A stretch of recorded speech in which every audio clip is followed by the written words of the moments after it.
Welcome to this deep dive into problem number 50, pow, x, n. In this problem, we'll explore efficient ways to compute a power function, addressing challenges like large exponents, both positive and negative. By the end of this session, you'll have a solid understanding of the key algorithmic techniques required to tackle such problems. Let's get started. In this problem, we are tasked with implementing a function called mypow, x, n, that calculates x raised to the power of n, denoted as x to the power of n. The input to this function includes a floating point number x, which represents the base, and an integer n, which represents the exponent. The base x can range from -100.0 to 100.0, while the exponent n can range from -2 to the power of 31 to 2 to the power of 31. The output of this function is a floating point number, which is the result of the calculation. To better understand how this works, let's look at some examples. In the first example, if the input is x equals 2.0 and n equals 10, the result is 1024.0, which means 2.0 multiplied by itself 10 times equals 1024.0.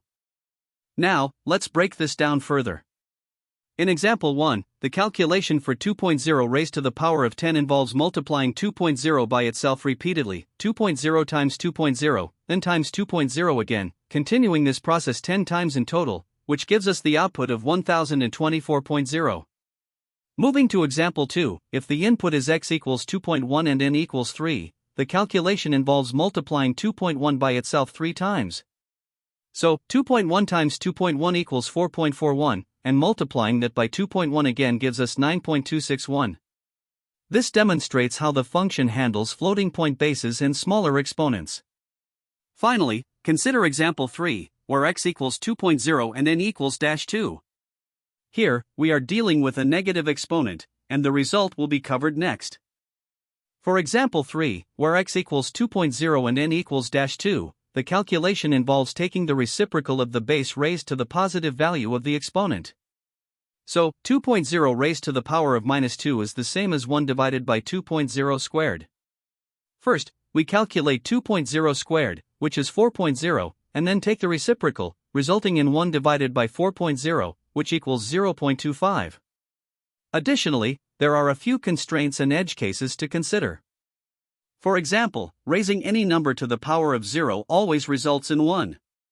Similarly, raising 0 to any positive power results in 0. If the exponent is negative, the result is the reciprocal of the base raised to the positive exponent.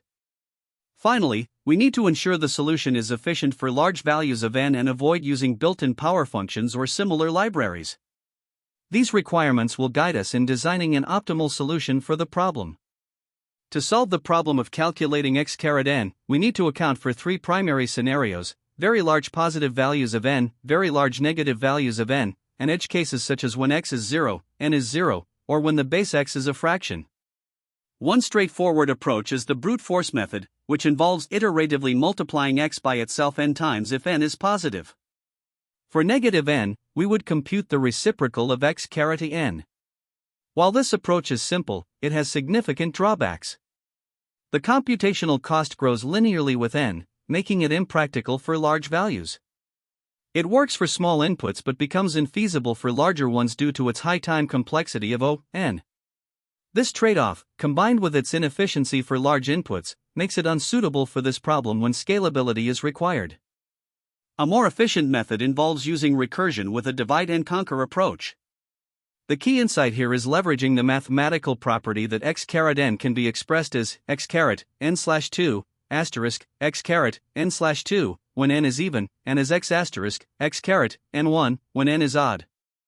This allows us to reduce the number of calculations by half at every step. For negative n, we compute the reciprocal of x(n). The recursive method significantly improves performance, reducing the time complexity to O log n. However, it comes with its own limitations. Since each recursive call adds to the function call stack, the space complexity increases to O log n, and there's a risk of stack overflow for very large values of n. While faster than brute force, the reliance on recursion introduces potential overhead and constraints for extremely large inputs. An even better approach is iterative binary exponentiation, which avoids recursion altogether while retaining the efficiency of the divide and conquer strategy. The idea is to process the binary representation of n and use it to guide the computation.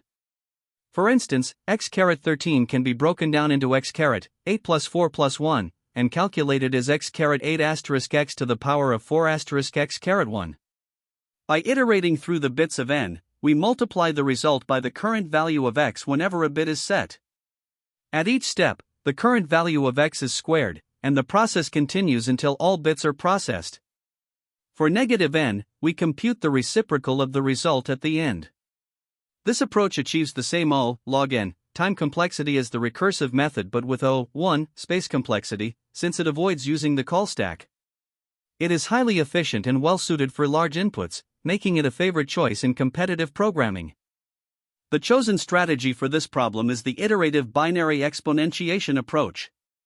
It strikes the perfect balance between efficiency and simplicity, combining the speed of the divide and conquer method with the minimal space requirements of an iterative solution. The exponential reduction in problem size at each step, combined with the use of the binary representation of n, allows us to compute powers with very few multiplications. By iterating through the bits of n, we eliminate the need for recursion, avoiding its associated memory overhead and potential stack overflow issues. Compared to alternative methods, the brute force approach is far too slow for large inputs, and the recursive approach, while efficient, risks stack overflow and uses additional memory. Iterative binary exponentiation maintains the same O log n time complexity as recursion but operates with O space, making it the optimal solution for large values of n. While slightly more complex to implement than naive methods, its performance benefits far outweigh this minor trade-off. The final complexity analysis for the chosen approach confirms its efficiency. The time complexity is O log n, as the loop processes each bit in the binary representation of n. This logarithmic behavior ensures the method scales well even for very large values of n. Additionally, the space complexity is O as we use only a few variables to store intermediate results and avoid the overhead associated with recursion. This combination of logarithmic time and constant space makes iterative binary exponentiation an extremely efficient and practical solution for computing powers, even in scenarios involving very large input sizes. The problem we're tackling here is to calculate x raised to the power n, where x is a floating point number and n is an integer. This problem has some unique challenges because we need to handle both large positive and negative exponents, as well as special cases like when x or n equals 0. The first step in designing the algorithm is to address these edge cases. For instance, if x is 0 and n is greater than 0, the result is always 0 because any positive power of 0 is 0. However, if n is less than or equal to 0, the result is undefined since division by 0 is not allowed. Similarly, if n equals 0, any number raised to the power of 0 is 1, which is a fundamental mathematical rule.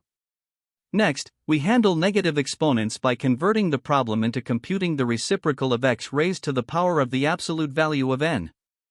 This simplifies handling negative powers. Finally, we focus on the core computation using a divide and conquer strategy called exponentiation by squaring. This technique reduces the size of the problem at every step, leading to a logarithmic time complexity, making the algorithm efficient even for large values of n. Now let's dive deeper into the divide and conquer steps for this algorithm. If n is equal to 1, the result is simply x, as this is our base case. When n is even, we compute the power of half the exponent, which is stored in a variable called half. Then, we return half multiplied by itself, as this is equivalent to x raised to the power of n.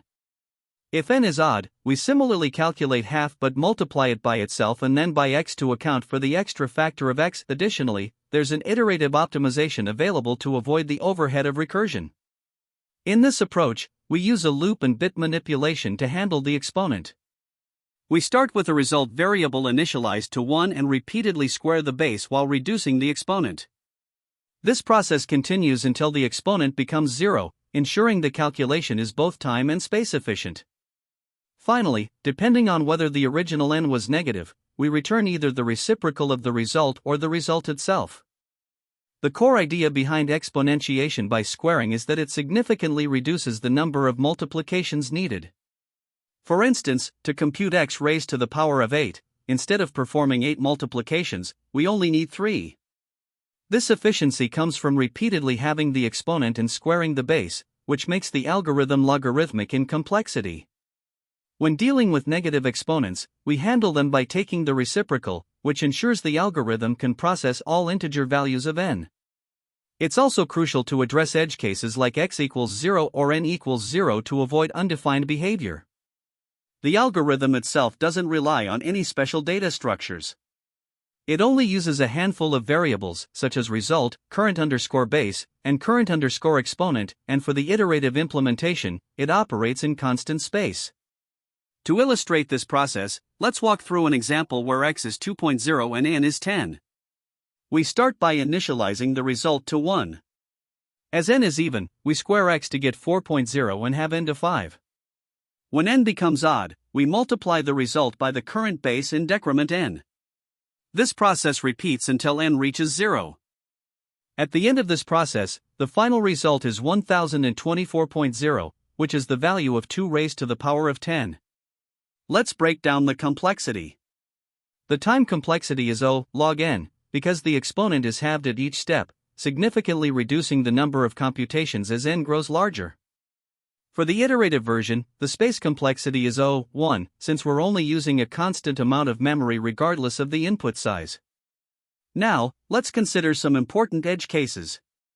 If x equals 0 and n is greater than 0, the result is 0. However, if x equals 0 and n is less than or equal to 0, the result is undefined. When n equals 0, the result is always 1, regardless of the value of x. If x is 1, the result is always 1, no matter what n is. For x equal to -1, the result alternates between 1 and -1 depending on whether n is even or odd. To optimize further, we can use an iterative implementation, which is particularly useful in environments with limited stack depth. Additionally, pre-computing powers of 2 can further improve performance for very large exponents. The pseudocode implementation begins by handling the edge cases. If x is 0 and n is greater than 0, we return 0. If n is less than or equal to 0 in this case, we raise an error because 0 raised to a non-positive power is undefined. If n is 0, the result is 1. For negative exponents, we convert the problem by taking the reciprocal of x and making the exponent positive. Next, we initialize the result to 1 and set the current_base to x and current_exponent to n. Using a while loop, we process the exponent until it becomes 0. If the current_exponent is odd, we multiply the result by the current_base. Then, we square the current_base and have the current_exponent using integer division.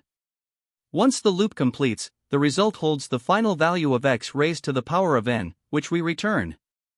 This implementation of the function mypow efficiently calculates x(n) using the binary exponentiation technique. First, it handles the edge case where n is 0, as any number raised to the power of 0 is 1. For negative exponents, the value of x is inverted 1/x, and n is converted to its positive counterpart to simplify calculations. The main computation uses a loop to perform binary exponentiation. The idea is to split the exponentiation process into smaller multiplications by repeatedly squaring the base, current_product, and reducing the power, n, by half. If the current power is odd, the result is adjusted by multiplying it with the current base. This approach ensures logarithmic time complexity, O log n, making it efficient even for large powers. The final result is returned after the loop completes, providing the computed value of x(n). Here, we have the Java implementation of the pow x n function. The method starts by addressing a base case. When the exponent, n, is 0, the result is always 1.0, as any number raised to the power of 0 is 1. Next, it checks if n is negative. If it is, we convert n to a positive value by taking its absolute value, and we adjust the base, x, by replacing it with its reciprocal, 1 divided by x. This ensures that the calculations will work correctly for negative exponents. Then, we initialize two variables, result, which will store our final answer and starts at 1.0, and current product, which holds the base value, x, and is updated during the computation. The method uses a while loop to perform binary exponentiation, a highly efficient way to compute powers. Inside the loop, if the current power is odd, identified by checking if power modulo 2 equals 1, we multiply the result by the current base. After that, the base, represented by current product, is squared, and the power is halved by dividing it by 2. This process repeats until the power becomes 0. Finally, once the loop completes, the method returns the result, which now contains the computed value of x raised to the power n. This implementation is both efficient and handles edge cases like negative exponents and zero exponents seamlessly. It leverages the principles of binary exponentiation to reduce the number of multiplications, making it faster compared to a straightforward iterative approach. We start with the example MyPow 2.0, 10. Initially, the input values are x equals 2.0 and n equals 10. We also initialize two variables, result equals 1 to store our final result, and current underscore product equals 2.0 to keep track of the current value being multiplied. Now, since n is greater than 0, we enter the loop. First, we check if n is even, which it is because n equals 10. This means we skip multiplying result and instead square the current underscore product, giving us 4.0. We then have n, reducing it to 5. On the next iteration, n is odd, so we multiply result by current underscore product, updating result to 4.0. We then square current underscore product to get 16.0 and have n again, making it 2. Since n is even now, we skip the multiplication, square current underscore product to get 256.0, and have n to 1. Finally, with n still greater than 0, we proceed to the next step. At this point, n equals 1, which is odd. We multiply result by current underscore product, updating result to 1024.0. Then, we square current underscore product to get 256.0, though this value won't be used further because n will become 0 in the next step. After having n, it becomes 0, so we exit the loop. The final output for this example is result equals 1024.0.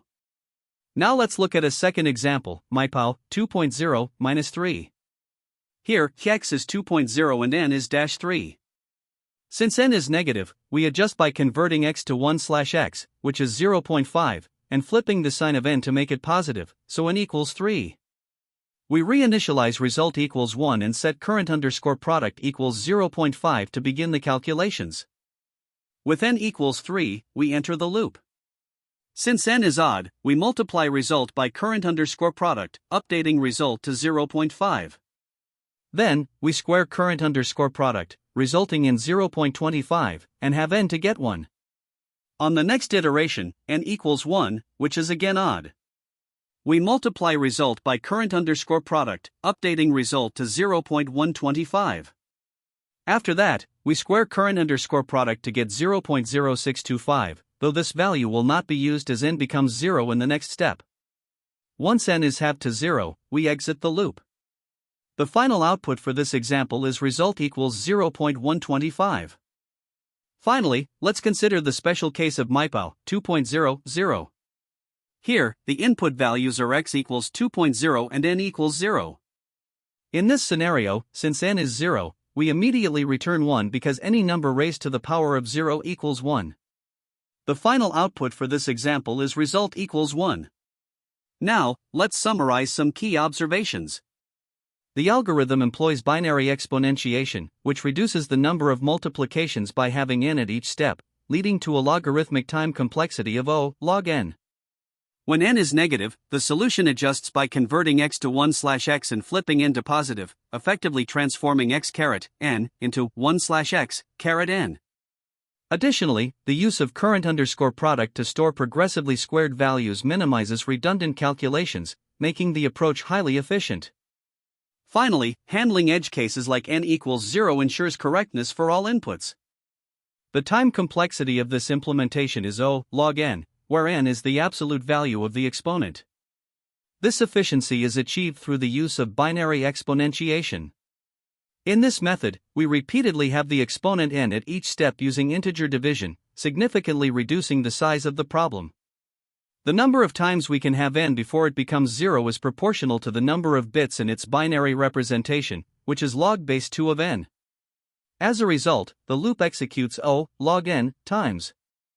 Within each iteration, the algorithm performs a constant number of operations, such as multiplication when n is odd, squaring the base, and calculating division and modulus, all of which contribute to maintaining the logarithmic time complexity overall. Now, looking at the best, average, and worst cases, the best case occurs when n equals 0. In this scenario, the function immediately returns 1, requiring only O1 time. In the worst case, when n is a large number, the loop executes O log n iterations. For most typical values of n, the time complexity remains dominated by the O log n iterations of the loop. As for space complexity, this implementation uses O1 space. This is because the algorithm only uses a fixed amount of memory for variables like result, current_product, and n, which are all scalars. Since no additional data structures are used and the process is iterative rather than recursive, the space usage remains constant regardless of the input size.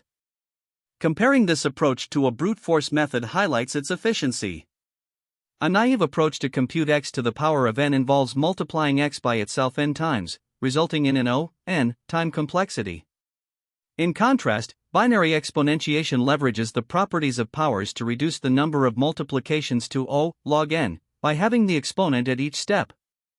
From a mathematical perspective, the number of iterations in the loop corresponds to the number of bits in n's binary representation, which is proportional to log base 2 of n. This logarithmic growth ensures an O log n time complexity. Binary exponentiation is optimal because it minimizes the number of multiplications by taking advantage of the binary structure of n. When encountering a bit set to 1, the algorithm includes the corresponding power of x in the result while efficiently squaring the base with each step. This strategic reduction in operations is what makes binary exponentiation significantly faster than the naive method, especially for large exponents. In summary, this implementation achieves an optimal time complexity of O log n, and a constant space complexity of O1.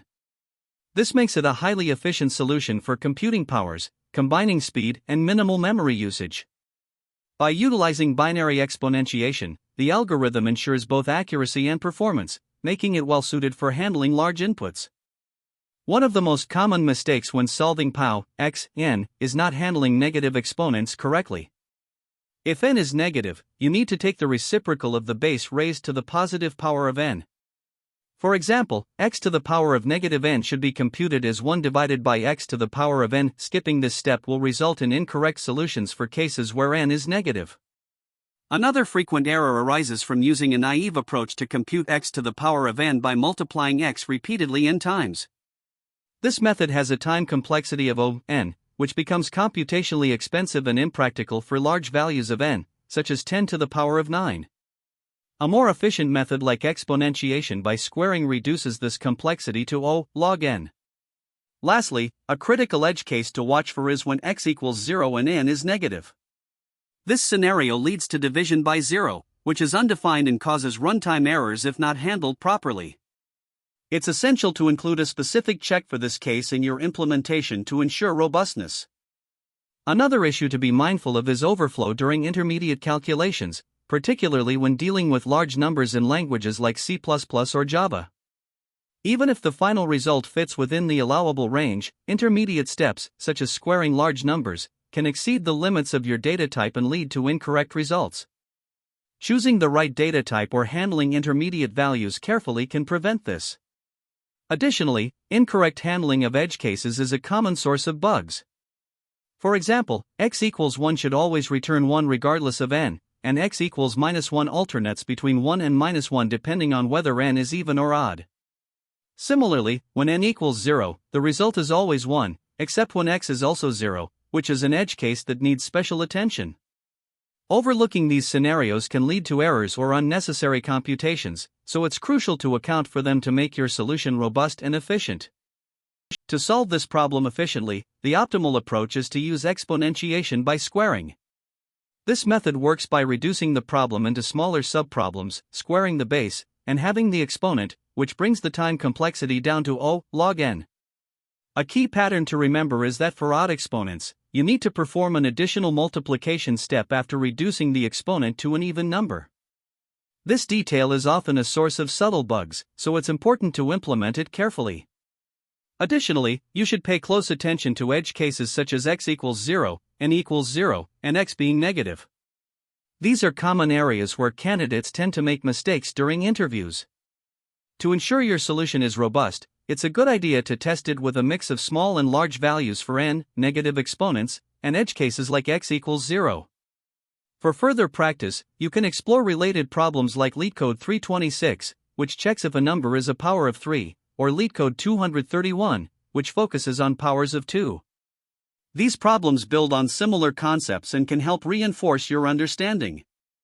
There are several approaches to solving POW, x, n, each with its own trade-offs. The naive iterative method involves multiplying x by itself n times for positive n or dividing for negative n. While this approach is straightforward, its O(n) complexity makes it impractical for large values of n. A more efficient option is exponentiation by squaring, which recursively squares the base and halves the exponent, handling odd exponents with an additional multiplication. This reduces the time complexity to O log n, but requires slightly more complex implementation. Alternatively, the iterative logarithmic method offers a non-recursive version of exponentiation by squaring using a loop, which avoids recursion overhead but demands careful management of intermediate states. Finally, there's the pre-computation approach, where powers of x are pre-computed if x is fixed and queried multiple times. While this saves computation time during queries, it increases space complexity. Each of these approaches has its use cases, and understanding their pros and cons will help you select the most suitable one based on the problem constraints. Thanks for joining this walkthrough of problem number 50, POW, x, n. We discussed the exponentiation by squaring method, its efficiency, and how to handle edge cases. Remember, practice makes perfect, so try applying this approach to similar problems. Don't forget to subscribe and stay tuned for more coding content. That's the end of this tutorial. I hope you found this explanation helpful for understanding the solution to this LeetCode problem. If you enjoyed this content, please consider subscribing to the channel for more coding tutorials and solutions. Feel free to leave a like if this video helped you, and don't hesitate to comment with any questions you might have. Thanks for watching, and happy coding!